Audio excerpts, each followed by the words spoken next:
প্রত্যেকদিন পড়াশোনা করবে, নিজের ক্ষেত্রে নতুন কিছু শিখবে, নিজের সাথেই কম্পিটিশন করবে।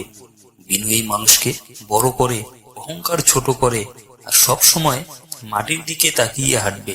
লিখুন, ছোট বড় প্রতিটা জিনিস লিখুন, এতে অনেক কাজ যথাসময়ে করতে পারবেন। একটি ভালোবাসার কাহিনী। যত দুঃখ কষ্ট, ঝড় ঝাপটা, বাধা বিপত্তি আসবে, সবটা বুক পেতে নেবে। তোমাকে কোনোদিন ছেড়ে যাবে না। বাবা মায়ের ভালোবাসার ঘাটতি রাখবে না। তোমার সব কথা শুনবে, একদম তোমায় রাজরানী করে রাখবে। আরো 7-17 কত কি এইসব প্রতিশ্রুতি দিবে। কিন্তু সমস্যাটা হচ্ছে, ঠিক যখনই তুমি ওর প্রতি দুর্বল হয়ে ওকে সবটা দিয়ে ভালোবাসতে শুরু করবে, ঠিক তখনই তোমার প্রিয় মানুষটি হঠাৎ পাল্টি মারবে। দেখবে আগের মানুষটা আর এই মানুষটার আকাশ পাতাল ফারাক। সেই যে আগে যা বলেছে সব ভুলে যাও, এখন যেটা বলবে সেটাই ঠিক। ও যেটা চাইবে সেটাই তুমি করতে বাধ্য। সেলফ রেসপেক্ট তো বাদই দিলাম, তোমার স্বাধীনতাটুকুও কেড়ে নেবে। তোমার দুর্বলতার সুযোগ নিয়ে ওর সব কথা শুনতে হবে, তোমাকে পুরো কন্ট্রোলে রেখে দেবে। আর তুমিও যেহেতু ওর অভ্যাসে মিশে গেছো, ভালোবেসে ফেলেছো, সেই মায়ার বাঁধন কেটে তুমিও বেরিয়ে আসতে পারবে না। কিছু বলতে গেলেই খিস্তি মারবে, হেনস্থা করবে। সদ্য মনে দু কথা বলতে গেলে উল্টে তোমায় বলে বসবে, আছিস কেন পরে, থাকতে বলেছি। নির্দ্বিধায় এইসব শুনিয়ে দিবে। ঠোঁটের নিচে কামড় মেরে সবটা সহ্য করতে হবে তোমায়।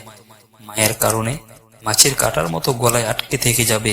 সম্পর্ক থেকে না পাবে বেরিয়ে আসতে, না পাবে গুছিয়ে সম্পর্ক করতে।